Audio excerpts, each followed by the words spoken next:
आर्यन खान का bell release order समय रहते जेल तक नहीं पहुंच पाया, जिसके कारण आज उनकी रिहाई नहीं हो पाई और वो कल सुबह तक के लिए टल गई है।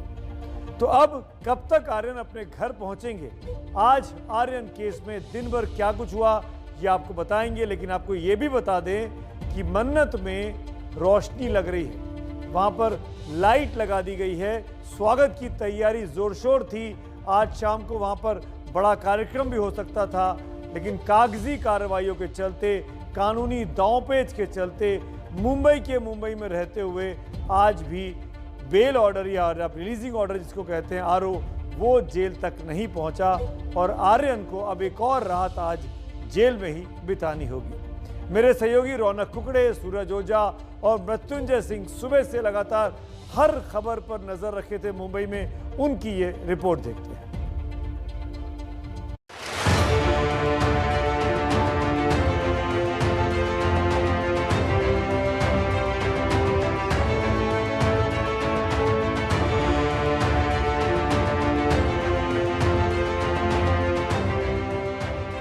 मन्नत को था आर्यन का इंतजार। कल से ही शाहरुख खान के घर की खुशियां लौट आई हैं। चेहरों पर मुस्कान फिर बिखरी हुई है, क्योंकि 27 दिन बाद आर्यन का घर लौटना तय हो गया था। हाईकोर्ट ने आर्यन को गुरुवार को जमानत दे दी थी। सवाल यह था कि आर्यन की रिहाई शुक्रवार को हो पाती है या नहीं। वजह यह थी, हाईकोर्ट से आर्यन का बेल बॉन्ड जारी नहीं हुआ था। दोपहर 3:15 बजे हाईकोर्ट ने आर्यन खान का बेल बॉन्ड जारी कर दिया। इस बेल बॉन्ड में जमानत की शर्तें लिखी हुई थी। शर्तें मसलन आर्यन को एनसीबी दफ्तर में हर शुक्रवार हाजिरी देनी होगी, सोशल मीडिया में जांच से जुड़ी बातें शेयर करने पर पाबंदी लगाई गई, पासपोर्ट एनडीपीएस कोर्ट में जमा कराना होगा, एनसीबी के बुलाने पर पूछताछ के लिए आना होगा, गवाहों पर प्रभाव डालने और सबूतों से छेड़छाड़ की कोशिश नहीं करेंगे, जज की इजाजत के बिना देश नहीं छोड़ सकते हैं। बेल बॉन्ड जारी हुआ तो इस बात की उम्मीद बढ़ गई कि आर्यन आज ही घर लौट आएंगे। इस खबर के आने के साथ ही शाहरुख खान अपने घर मन्नत से निकले तो वहीं गौरी खान घर पर ही रुकी। शाहरुख खान जिस रेंज रोवर कार से निकले, उस कार को काले कपड़े से ढक दिया गया था। माना जा रहा है कि शाहरुख खान आर्यन को लेने के लिए ऑर्थर रोड के लिए निकले थे। नियमों के मुताबिक हाईकोर्ट से जारी बेल बॉन्ड को सेशंस कोर्ट भेजा गया है। सेशंस कोर्ट में जमानत की औपचारिकता को पूरा किया जाता है। इसके बाद सेशंस कोर्ट रिलीज ऑर्डर जारी करती है। ये रिलीज ऑर्डर जेल में पहुंचने पर रिहाई की प्रक्रिया शुरू होती है। आर्यन की रिहाई आज ही हो सके, इसके लिए पूरी प्लानिंग के साथ काम किया गया। शाहरुख की करीबी दोस्त और फिल्म एक्ट्रेस जूही चावला आर्यन की जमानती बनकर सेशंस कोर्ट पहुंच गई। आर्यन को 1 लाख रुपए के मुचलके पर जमानत मिली है। आर्यन के वकील सतीश माने शिंदे भी जूही के साथ मौजूद थे। आज ऑर्डर की कॉपी मिली है हमें और मेरे जो लीगल टीम है वो सब अभी बिजी है, सब डॉक्यूमेंट्स प्रेजेंट करते हुए, और जब भी वो एक्सेप्ट होगी, कार्रवाई होगी उसके बाद। अच्छा, बस आर्यन घर आ जाएगा, इसकी खुशी है and I think it's a big relief for everyone. दरअसल जूही चावला का घर मालाबार हिल इलाके में है, जो सेशंस कोर्ट के करीब है। जमानत में देर ना हो, इसलिए शाहरुख ने जूही की मदद ली। ऑर्थर रोड जेल के बाहर लगे इस बॉक्स में अगर आर्यन खान की रिहाई का ऑर्डर रात में भी डाल दिया जाता है, यानी बेल ऑर्डर आज रात में भी डाल दिए जाते हैं, तो सुबह 5:30 बजे ये बॉक्स खोला जाएगा। उसके बाद वो ऑर्डर निकलेगा और फिर जेल के अंदर प्रक्रिया शुरू होगी। 9 बजे, सुबह 9 बजे के बाद लोगों को जेल से निकालने की प्रक्रिया शुरू होती है, यानी आर्यन खान कल सुबह 9 बजे के बाद ही मुंबई की आर्थर रोड जेल से निकल सकते हैं। जेल के बाहर लोगों की भीड़ इस बात का इंतजार कर रही थी कि आखिर कब आर्यन की रिहाई होगी, और दूसरी तरफ शाहरुख और उनके परिवार की नजर भी घड़ी की सुई पर लगी थी। लेकिन 5:30 बजे तक रिहाई का ऑर्डर जेल नहीं पहुंच पाया। जो ऑर्डर आया है, ये ऑर्डर काफ़ी लेट आया है, तो हमारे पास भी काफ़ी टाइम कम था, क्योंकि हम उम्मीद कर रहे थे कि हम कैश बेल का एप्लीकेशन डलवाएंगे वहाँ पे। जब तक हम कैश बेल का एप्लीकेशन डलवाते, कोर्ट जो है वो सिटिंग नहीं था और कोर्ट जस्टिस सामरे जो है वो जा चुके थे, तो इसलिए हम कैश बेल प्रोविजन नहीं डाल सके। सेशन कोर्ट में रिलीज ऑर्डर की प्रक्रिया में हुई देरी के चलते आज की रात भी आर्यन खान को आर्थर रोड जेल में ही बितानी होगी। अब ये बॉक्स सुबह 5:30 बजे खोला जाएगा, जिसमें से आर्यन का बेल बॉन्ड निकाला जाएगा और फिर करीब 1.5 से 2 घंटे की कानूनी प्रक्रिया पूरी करने के बाद ही आर्यन खान जेल से बाहर निकल पाएंगे। आर्यन खान का आज का पूरा दिन बेल रिलीज ऑर्डर, बेल का जो आरओ कहते हैं, वो पाने की जद्दोजहद में चला गया। आखिरकार थोड़ी देर पहले यह खबर मिली कि रिलीज ऑर्डर अब आर्यन खान की वकीलों को मिल चुका है। अब जेल की जमानत पेटी सुबह 5:30 बजे खुलेगी। अगर रिलीज ऑर्डर उससे पहले उस जमानत पेटी में डाल दिया गया तो जेल प्रशासन के मुताबिक सुबह 9 बजे के आसपास तक आर्यन खान आर्थर रोड जेल से रिहा हो सकते हैं। बॉम्बे हाई कोर्ट से जमानत की चिट्ठी सेशन कोर्ट में जानी थी, जो महज आधा किलोमीटर की दूरी पर है, और वहां से यह release order Arthur Road jail जाना था, जो सेशन कोर्ट से 6 किलोमीटर की दूरी पर है। यह तो फिजिकल दूरी की बात हुई, लेकिन दफ्तरों में कागजी खानापूर्ति का आलम यह है कि 24 घंटे के ऊपर हो चुके हैं, लेकिन रिहाई नहीं हो पाई। कल शाम 4:30 पौने 5 बजे जमानत ग्रांट कर दी गई थी, बेल ग्रांट कर दी गई थी। रात के 8 बज गए हैं, 28 घंटे से ज़्यादा का वक्त हो गया है, लेकिन अभी तक जमानत होने के बावजूद भी आर्यन खान बाहर नहीं आ पाए हैं। हम डिजिटल ज़माने में रहते हैं, सब कुछ डिजिटल किया जा रहा है, तो ये काम भी डिजिटली क्यों नहीं हो सकता था? क्यों फिजिकली भागदौड़ हुई और अंततः बाबूगिरी की वजह से आर्यन खान को एक और रात जेल में गुजारनी होगी? और ये तो आर्यन खान का मामला है, जो कि एक बड़े स्टार हैं, इसीलिए पूरे देश की निगाहें इस मौके पर थी और सबको पता लगना था, सब इंतजार कर रहे थे कि कब वो बाहर आएंगे या नहीं आ पाएंगे। लेकिन सोचिए, जब कोई आम आदमी होता है और वो अंडर ट्रायल हो, उसको जमानत मिल जाए, उसकी तो खबरें राष्ट्रीय मीडिया तक आ ही नहीं पाती हैं।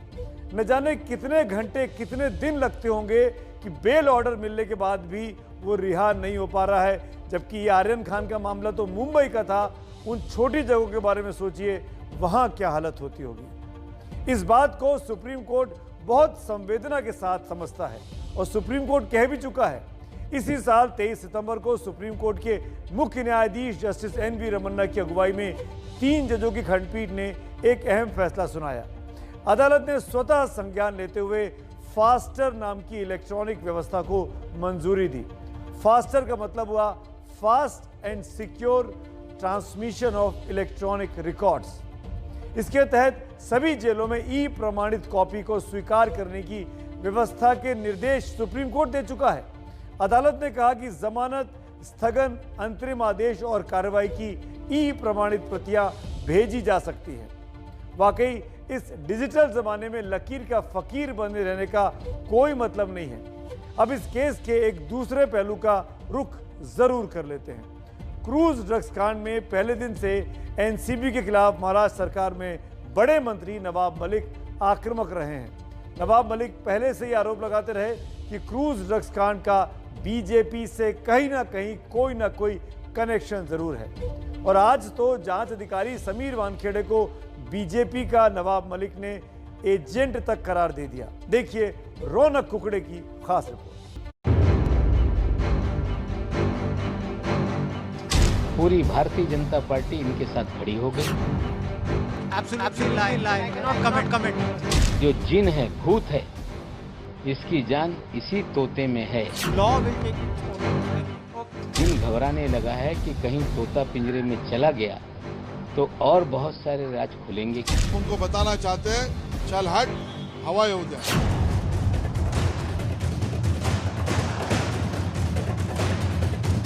इसीलिए मैंने कल लिखा था कि पिक्चर अभी बाकी है मेरे दोस्त।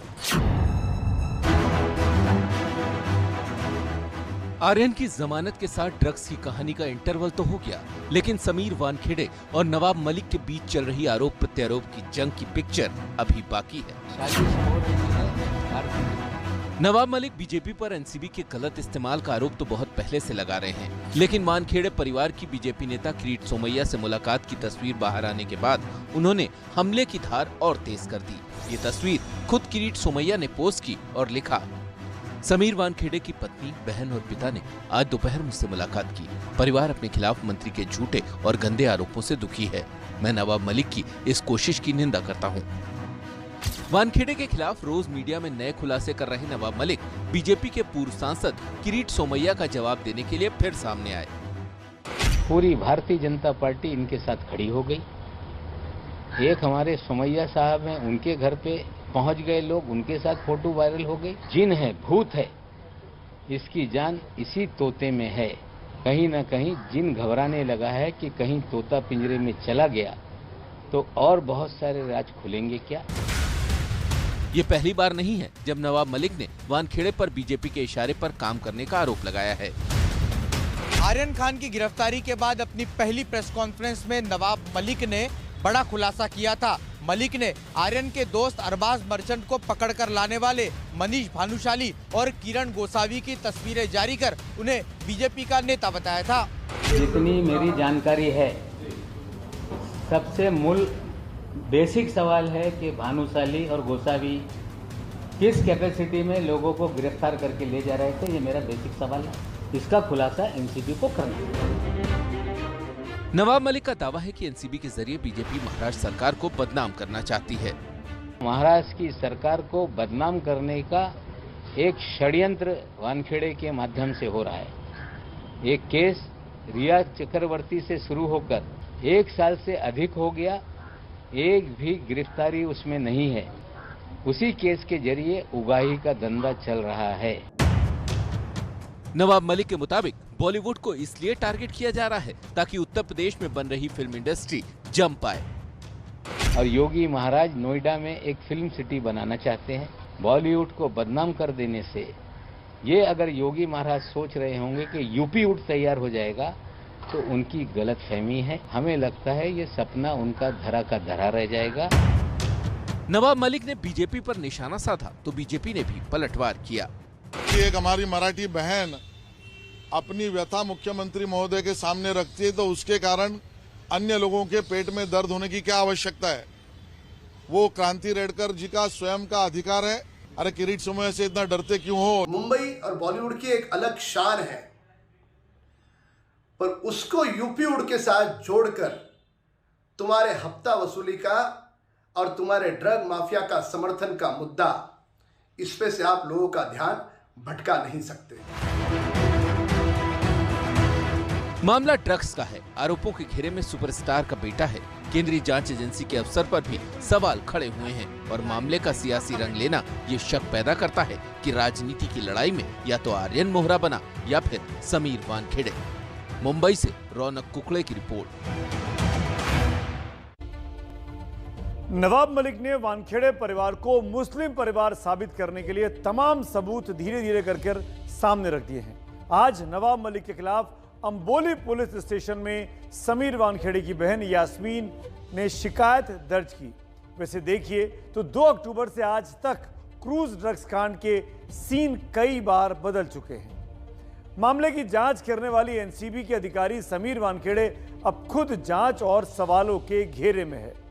एनसीबी के कामकाज पर सवाल उठ रहे हैं। आर्यन खान जेल से जमानत तक पहुंच चुके हैं और कल उनकी रिहाई होने की पूरी संभावना है। और आर्यन को पकड़ने वाले किरण गोसावी जेल जा चुके हैं, जो कि इस मामले के एक विटनेस है, पंच है। इन सबके बीच सवालों के घेरे नारकोटिक्स कंट्रोल ब्यूरो पर है। एनसीबी पर कानून के कई दिग्गज सवाल उठा रहे हैं। देखिए हमारी ये एक्सक्लूसिव रिपोर्ट।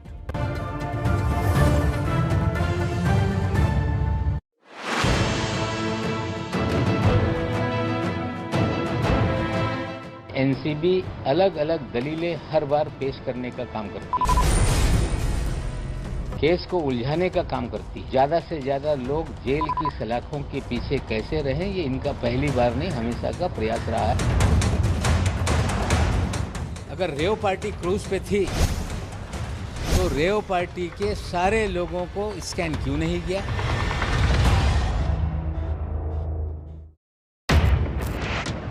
2 अक्टूबर को आर्यन को एनसीबी ने क्रूज से पकड़ा।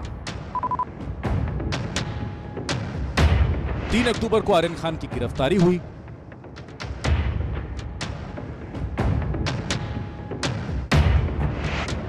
लेकिन आर्यन मामले में एनसीबी की जांच लगातार जांच के दायरे में है।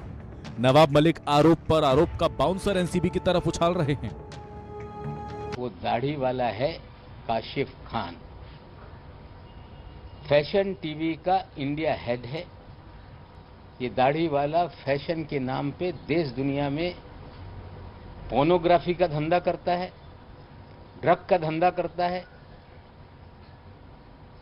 सेक्स रैकेट चलाता है। 3 दिन पहले मैंने सवाल उठाए थे, ईमानदार अफसर काशिफ खान को क्यों नहीं गिरफ्तार कर रहा है। हालांकि नवाब मलिक काशिफ खान के खिलाफ कोई सबूत नहीं दे पाए। उन्होंने क्रूज का एक वीडियो जरूर दिया, लेकिन उसमें ऐसा कुछ नहीं है जिस पर सवाल उठे। काशिफ खान भी मलिक के आरोपों से इनकार कर रहे हैं। ये बात करना मुझे लगता है बेफजूल है, टाइम खोटी है, और मुझे लगता नहीं हमें ये डिस्कस भी करना चाहिए। और अगर ये बात सही है तो tell him to let the people find out this is false. आप जानते हैं कि आपका आरोप है महाराष्ट्र मंत्री ने कि आप उनको जानते हैं? बिल्कुल झूठ, absolutely lie, and I can not comment. Thank you very much. सवाल काशिफ खान का नहीं है, लेकिन एनसीबी की जांच में दिख रहे झोल ही उसके लिए परेशानी का सबब बन गए हैं। जिसने पार्टी ये अरेंज की है, क्या उसको एनसीबी ने इंक्वायरी के लिए बुलाया था कि नहीं बुलाया था, इंट्रोगेट किया कि नहीं किया? जिसने ये पूरी पार्टी आयोजित की थी, क्या उसके ये नॉलेज में था कि इसमें ड्रग्स लेने वाले हैं या सप्लाई करने वाले हैं? ये बड़ा एक संगीन आरोप मंत्री महोदय ने किया है। मुझे लगता है कि ब्यूरो ने भी इसकी छानबीन करना जरूरी था। तो क्या एनसीबी ने इस मामले को सिर्फ इसलिए इतना आगे बढ़ाया क्योंकि इससे बॉलीवुड का नाम जुड़ा था? क्या आर्यन की बेल को एनसीबी ने प्रतिष्ठा का सवाल बना लिया था? ये जो पूरा मामला है वो पर्सनल लेवल पे लेके चले गए। उन्होंने भी कई ऐसे आरोप किए। आरोपी की जमानत रिजेक्ट होने के बाद खुद की पर्सनल विक्ट्री करके सोशल मीडिया पे सत्यमेव जयते कहता है। मुझे लगता है कि पर्सनली कोई मैटर से, गुनाह से आइडेंटिफाइड होना किसी जांच अधिकारी को शोभा नहीं देता, ये भी देखना चाहिए। ऐसा क्या है कि आप पर्सनली वहां तक अपने एएसजी को भेज रहे हो?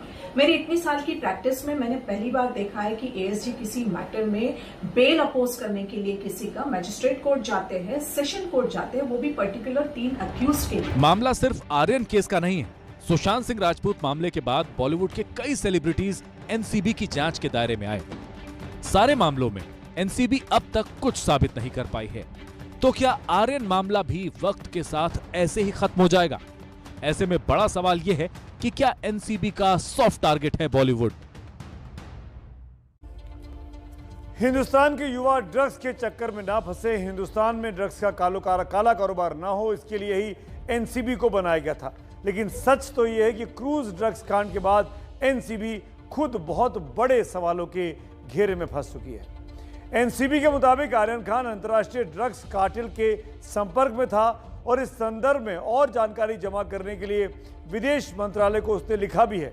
लेकिन अब तक चैट के अलावा कोई दूसरा सबूत एनसीबी क्यों नहीं दिखा पाई? क्रूज पर पार्टी आयोजित करने वाले वो कौन थे, उनसे अब तक पूछताछ क्यों नहीं की गई? आखिर एएसजी ने सिर्फ 3 लोगों की जमानत का विरोध क्यों किया और बाकी के आरोपियों की जमानत के विरोध के समय वो वहां मौजूद क्यों नहीं थे? एएसजी यानी एडिशनल सॉलिसिटर जनरल यानी सरकारी वकील की दिलचस्पी सिर्फ 3 लोगों में क्यों थी? आर्यन अरबाज और मुनमुन धमेचा। क्रूज जिस जगह पर खड़ी थी वहां पर पुलिस और सुरक्षा से जुड़े लोगों के अलावा वही यात्री जा सकते थे जिनके पास क्रूज का टिकट था या फिर उसका इन्विटेशन था, आमंत्रण हो। अगर ऐसा है तो केपी गोसावी वहां कैसे पहुंच सकता था, क्योंकि उसके पास क्रूज की टिकट भी नहीं थी और न ही वो सुरक्षा एजेंसी से जुड़ा हुआ कोई शख्स है। इसका जवाब अब तक एनसीबी नहीं दे पाई है। एनसीबी ने इस मामले में जितनी भी जांच पड़ताल की है, आखिर उसकी जानकारी बाहर कैसे लगातार आ रही थी? क्या सिलेक्टिव लीकेज जानबूझ के मीडिया में किया जा रहा था ताकि किसी का कैरेक्टर असैसिनेशन किया जा सके, उसके ऊपर चारित्रिक तौर पर हमला किया जा सके? साफ है कि ड्रग्स पर नियंत्रण रखने के लिए बने एनसीबी को इन सवालों का जवाब देना ही होगा ताकि उस पर, उसकी जांच पर विश्वास बना रहे।